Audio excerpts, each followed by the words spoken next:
isu yang hampir tentang hal tadi, isu kerajaan Melayu, Islam dan sebagainya. Kita tidak mahu bermain dengan polemik perkauman atau bermain dengan sentimen agama. Tapi dalam hal retorik ini kita kena hentikan. Berkenaan dengan pembangkang ketika dulu, UMNO, PPBM, PAS waktu mereka menjadi pembangkang. PPBM tak lah, UMNO dengan PAS waktu jadi pembangkang. Bersungguh-sungguh tentang peruntukan kepada sekolah persendirian Cina waktu itu. Tapi hari ini, sampai waktu itu Perdana Menteri dulu ketua pembangkang, dia kata dia nak haramkan Dongzong. Tiba-tiba hari ni dia jadi Perdana Menteri, yang dok bantah tu semua pun jadi Menteri Kabinet. Hari ni 15 juta kepada 63 buah sekolah seperti mana yang dimaklumkan Dongzong telah menerima bantuan. Jadi macam mana Wabi melihat kemunafikan politik ini seperti yang mana Datuk Mahfuz sebut dalam hal retorik yang terlalu melampau? Silakan. Dia dalam politik ni Omar, dia kena ada satu sifat, iaitu dia panggil manusiawi, humanity. Bila kita melihat daripada perkembangan yang memerlukan bantuan, kita tak kira siapa. Bila kita nyebut tentang pendidikan, kita ni kita nak reform. Dan kita punya Pakatan Harapan ni nak reformkan negara yang bobrok ni. Jadi apa yang kita buat adalah kita bagi kumpulan-kumpulan yang mendesak. Kita bagi tu untuk melahirkan, sebagai contoh doktor. Kalau ni apa namanya, sekolah yang swasta ini ada kepandaian pelajar-pelajarnya memerlukan bantuan yang boleh disegerakan, kena disegerakan untuk melahirkan orang-orang profesional.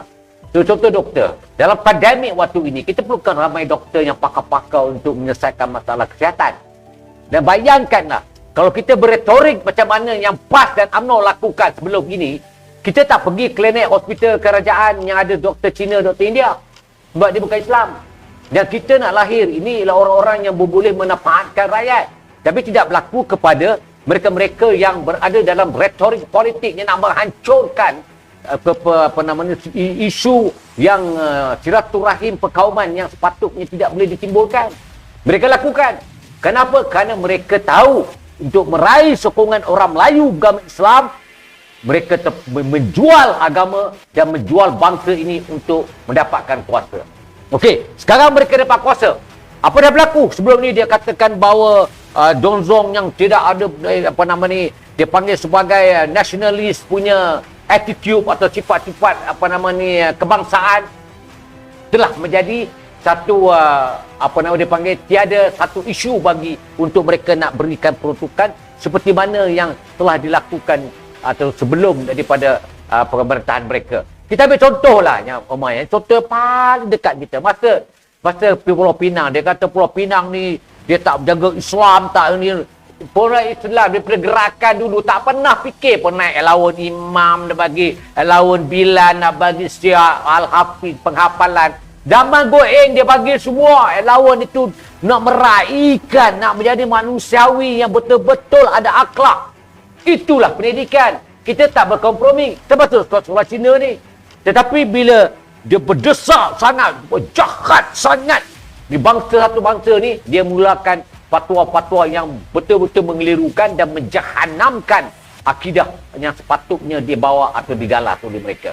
Inilah yang kita nampak bahawa UMNO dengan PAS ni, dia tidak akan lari daripada menipu, dia tidak akan lari daripada ketamakan, dan dia tidak akan lari daripada gila kuasa. Sebab kita berbeza dengan mereka. Allah nak tunjuk 17 bulan apa kau lakukan. Lepas sekarang ni masuk pula pasal kedua, langkah syaitan. Apa yang berlaku, habis semua bergaul dengan syaitan, jadi syaitan dah pentadbiran tu. Itu jelas. Apabila berlakunya jualan beli manusia politik ni, dan menawarkan berjuta-juta untuk mereka nak dapatkan kuasa untuk pengekalkan kuasa mereka. Dan ini berlaku. Sebab tu dalam konteks, kita bagi contohlah, bukan semua Melayu itu jahat. Bukan semua Cina itu jahat. Bukan semua India itu jahat. Kalau jahat, tetap jahat. Kita tidak akan berkompromi.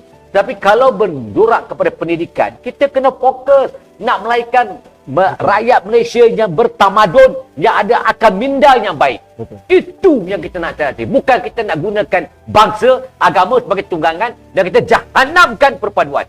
Ini yang berlaku pada UMNO dan PAS. Dan apa berlaku pada mereka sekarang ni?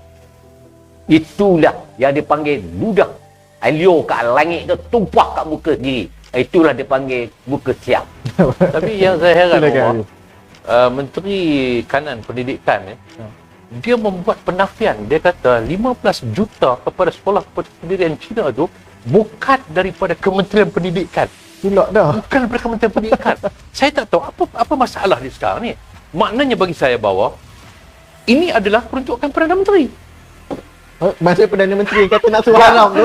Perdana Menteri yang nak suruh haram Dongzong tu, dia sendiri yang memberi bantuan kepada sekolah persediaan Cina ekoran daripada memorandum yang dibawa oleh Dongzong.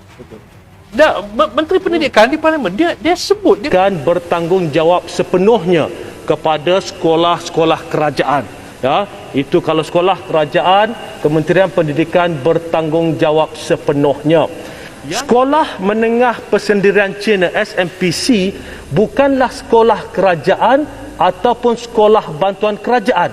Sekolah SMPC ini adalah sekolah persendirian dan Kementerian Pendidikan tidak pernah menyalurkan sebarang peruntukan kepada sekolah persendirian. Dia kata bukan daripada tabung ataupun daripada dana Kementerian Pendidikan. Maknanya ini daripada dana PM, peruntukan Perdana Menteri. Peruntukan Perdana Menteri sendiri kan Perdana Menteri kan dia ada portion dia yang boleh dia berikan peruntukan kepada siapa yang dia nak. Maknanya Perdana Menteri yang dulu sewaktu dia jadi ketua pembangkang, dia nak suruh haramkan Dongzong. Hari ini dia terima memorandum daripada Dongzong mendesak supaya diberikan sumbangan peruntukan kepada sekolah persediaan Cina. Perdana Menteri nak haram Dongzong lah, dia bagi kepada Dongzong. Ini saya kata bahawa saya haraplah masyarakat di luar sana, masyarakat di luar sana yang khususnya masyarakat Melayu Islam yang selalu agak mudah spark dengan isu-isu perkauman keagamaan yang sempit ini, kita hentikanlah. Maknanya pemimpin UMNO, pemimpin PAS pun hipokrit ni semua ni. Hipokrit ni duk main isu-isu yang seperti ini. Mereka hipokrit, mereka hanya menunggang agama dan bangsa untuk kedudukan mereka, bukan untuk kepentingan kehidupan masyarakat dan rakyat. Betul. Dan hari ini sehingga hari ini saya nak ambil kesempatan ini Umar, saya pun sedih dengan soal pusat-pusat tahfiz dalam negara kita ni yang meminta bantuan daripada kerajaan tetapi tidak diendahkan. Walaupun ada kekeliruan kenyataan yang dibuat oleh Ketua Pengarah JAKIM dan juga oleh Timbalan Menteri baru-baru ini, dia kata tak betul. Kerajaan dah peruntukkan 60 juta. 60 juta bukan untuk pengurusan, bukan untuk bayar gaji. 60 juta itu hanya kepada 409 buah pusat tahfiz atas permohonan untuk baiki bangunan, untuk beli peralatan. Semua itu peruntukan tersebut dia memerlukan ada sebut harga daripada kontraktor. Dia tak boleh guna bayar gaji. Tak boleh saya minta. Maknanya mereka ni pengusaha tahfiz, duk ajar orang hafal Quran. Takkan kita nak suruh mereka kata tak apalah, ambil duit habang kata perbaik bangunan tapi bayar gaji. Tak boleh. Jadi mereka beritahu kepada saya bahawa hanya yang dapat 409, semua itu berasaskan kepada permohonan. Mohon, kemudian bila Jabatan Agama Islam Negeri pergi cek nilai berapa sebenarnya, barulah buat sebut harga kepada kontraktor. Yang mereka minta sekarang ni ialah mereka dah tak boleh buat operasi berapa lama. Nak bayar gaji tak boleh. Nak bayar bil elektrik, bil air pun dah bermasalah sebagainya. Yang ni yang mereka minta ialah wang untuk pengurusan. Ada lagi saya dipahamkan ada peruntukan 100 juta semua untuk tahfiz, 60 juta dah diberikan untuk pembangunan. Tapi ada 40 juta lagi. Itulah yang sepatutnya bagi saya cadang. 40 juta itulah ditukar daripada wang pembangunan kepada pengurusan. Ini yang sepatutnya. Jangan memberikan gambaran yang salah kepada pusat-pusat tahfiz ini, seolah pusat tahfiz ini mengatakan mereka tak pernah dapat apa. Tak. Memang mereka tak dapat apa dalam konteks bantuan COVID. Bantuan COVID, sempena COVID. Itu bantuan yang pembangunan tu setiap tahun ada 100 juta. Itu yang isu kita bangkitkan. Ini bukan soal kita nak mainkan isu kaum atau kita nak mainkan isu agama, tapi kita nak membetulkan persepsi masyarakat bahawa pemain-pemain politik yang bersifat terlalu retorik sebegini yang telah memutarbelikkan, mencelarukan pemikiran masyarakat seolah-olah apabila kita beri kepada yang bukan Islam, bukan Melayu, dia nampak ni dah nampak dah jauh daripada Islam. Dia jadi salah faham begitu. Dan inilah pemain-pemain mereka.